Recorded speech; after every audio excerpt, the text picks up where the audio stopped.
Hello everyone and welcome to Athena Games. Tonight, as you can see from the title, we are unboxing Wave 10. Alongside myself, David Lincoln in the booth. To my left, we've got Max Bull. Hello. And to my right, we've got Robin Farndon. Good evening. As you may remember, we were all together for, about a month ago now, discussing how Rogue One, the Wave 9.5 if you were, how that is come into play. We had a tournament just after that, so maybe we should have a little discussion about how that sort of went for you and how the Rogue One stuff feels with you guys. Well, I took Duchess in my tournament list, and she's amazing. To be quite frank, she will just stick at range 1 of whatever she is targeting, or alternatively can just burn away. She's very much a hit and run fighter when you need her to be, or a persistent harrying presence. Yeah, I'm gonna be honest. For those guys who already know, I faced Robin's list twice in a week. Oh, I am sorry about that. And the result wasn't much better. The only good bit I thought was that I got twice the amount of damage through on Duchess because I got direct hits. Get in. But yeah, I couldn't make a U-wing work for the life of me. I still haven't got one that works so far. What about you, Max?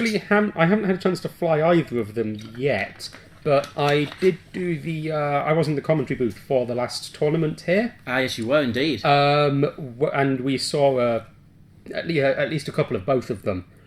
And the U-wing seems to be giving people trouble a lot, to be honest. It's quite fragile, so it seems to fall apart really quite quickly. And I'm not sure I've really seen many builds that people have managed to get to work with it. I think it's also a bit interesting. It's thinking a support ship that needs support. Yeah.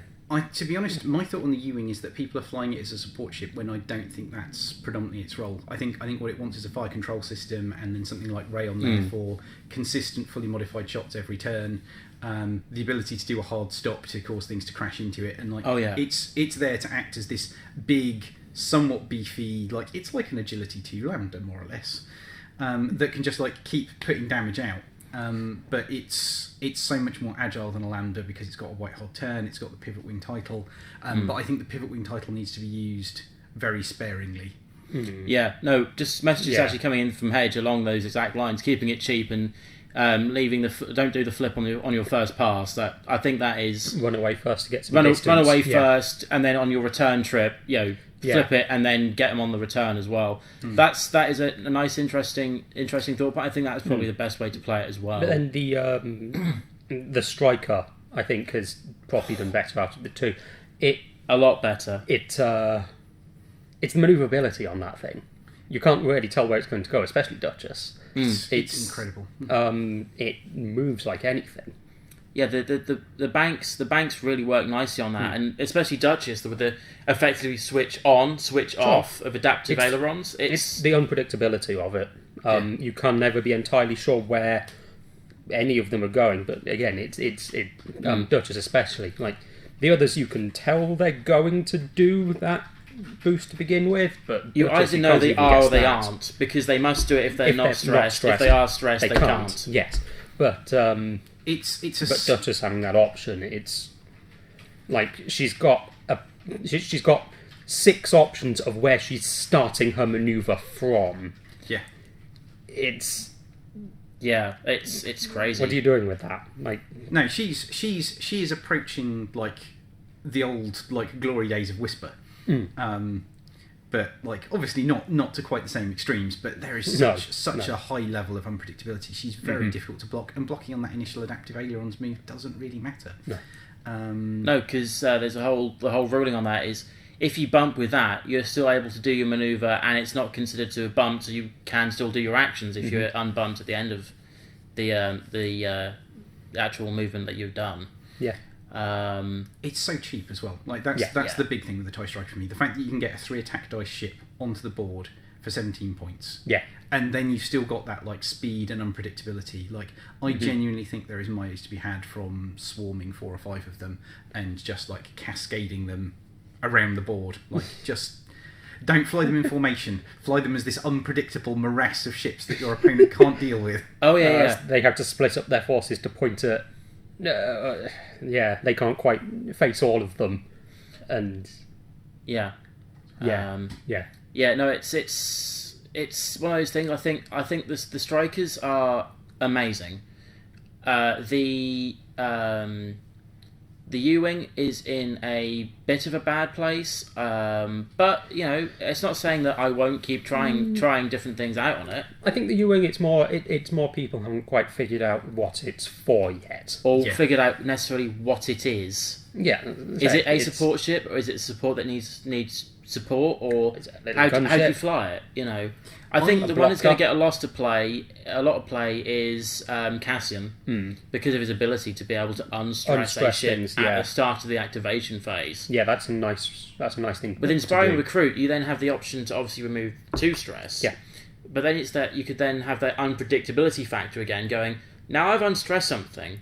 If you've got Rage on there, for example, you could be going, am I doing a green manoeuvre? Am I doing a white manoeuvre? Or is this all a gambit? I'm doing a K-turn on something with Rage, knowing that I'm going to be stressed, but I wouldn't be able to do it otherwise. Yeah. Or in most other cases otherwise. I am seriously considering for like the Yavin Hangar Bay event, taking one of my lists as an expertise Ray plus a full-on like Buzzsaw Cassian Andor build, so gunner, hotshot co-pilot, veteran instincts, and just flying there, slam some tokens off something, and then let Ray go to work. Yeah. I went to a tournament on Saturday in Yarmouth. I was sad to miss that. This is actually 2 points here, because Leighton, he took a Ray Cassian. I think he ended up finishing 5th. He was top 2 and then by the last round, but then results didn't go his way and he dropped down the leaderboards.